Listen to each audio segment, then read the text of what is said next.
ഷൈന ഇവിടെ എത്ര നേരമായി പാലിന് പോയിട്ട് നമുക്ക് ചായ കുടിക്കണ്ടിക്കല്. ഒരു സ്ഥലത്ത് പോയി കഴിഞ്ഞാൽ പിന്നെ വരുന്ന പരിപാടിയേ ഇല്ല. വല്ലാത്തൊരു സാധനാണ്. പറഞ്ഞേക്കാനും പറ്റൂലപ്പാ.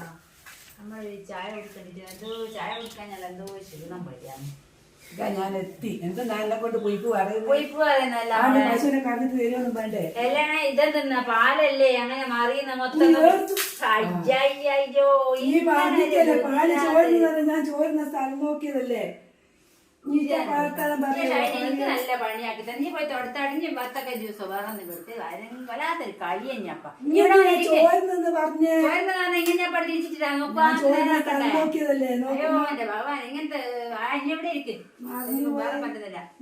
ഷൈനി 10 ജ്യൂസ് എടുത്തു. അന്ന് എനിക്ക് പച്ചമുളക് തൈ തളിക്കുന്നു. നല്ല തളിയിലെല്ലാം വന്നിന്.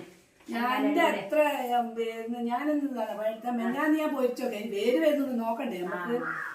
ഞാൻ 2 ദിവസം മുമ്പേ പൊരിച്ചു നോക്കിയാൽ വേര് ഇടക്കിടക്ക് പൊരിച്ചു നോക്കണോ. അതല്ലേ പോയിട്ട് പൊരിച്ചു നോക്കണ്ടേ. വേര് വരുന്നില്ല പിന്നെ നമ്മൾ ഇതിന്റെ അവിടെ വെക്കുന്നത്. ഓരോ ആഴ്ച കൂടുമ്പോ പൊരിച്ചു നോക്കി വേര് വരുന്ന നമുക്ക് തിരിയും.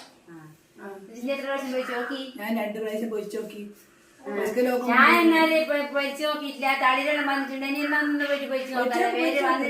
അറിയില്ലല്ലോ. ഇതായിട്ട് അറിയാമളെ ഇതല്ലോ ഇങ്ങനത്തെ കാര്യങ്ങളെല്ലാം ഉണ്ടോ നമ്മക്ക് അറിഞ്ഞേ കൂടാ. അങ്ങനെ വെറുതെ ഒന്നുമില്ലപ്പ ഒക്കെ ഒരു പണിയാക്കി വെച്ചില്ല മോളെ. ഇനി തുടക്കാൻ ഇനി പറഞ്ഞിട്ടല്ലേ എന്തെന്ന് പാല് നമ്മളുണ്ടോന്ന് ചോദിച്ചു കഴിഞ്ഞാല് എനിക്ക് പക്ഷെ എനിക്ക് മുളകിന്റെ കാര്യത്തിൽ എനിക്ക് നല്ല വിവരമുണ്ട്. കാരണം ഞാൻ പൊരിച്ചു നോക്കിട്ട് വേരുണ്ടെന്നാണ് നോക്കിയിരുന്നത്. പക്ഷെ എനക്കത് അറിഞ്ഞൂടേനും ചെയ്യാല്ലേ.